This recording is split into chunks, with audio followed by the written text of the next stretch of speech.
ევროპარლამენტი მხარს უჭერს ჩვენს ხალხს და ჩვენს საზოგადოებას. ამიტომ გვჯერა, რომ ევროპარლამენტში ისეთი რეზოლუცია იქნება მიღებული, რომელიც იქნება გამოხატულება აი ამ მხარდაჭერისა ჩვენი ხალხის და ჩვენი ქვეყნის მიმართ. რადგან ბრძოლა, რომელიც ამ ქუჩებში ჩვენს ქვეყანაში მიმდინარეობს, არის სამართლიანი და უკავშირდება ორ მნიშვნელოვან ფაქტს.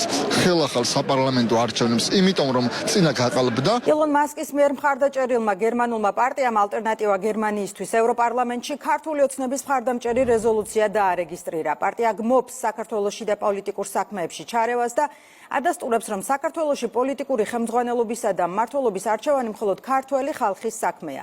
დოკუმენტში ნათქვამია, რომ 2024 წლის 26 ოქტომბერს საპარლამენტო არჩევნები ჩატარდა ეროვნულ და საერთაშორისო სამართლებრივ სტანდარტებთან შესაბამისად და ქართველმა ხალხმა მკაფიო და დემოკრატიული არჩევანი გააკეთა.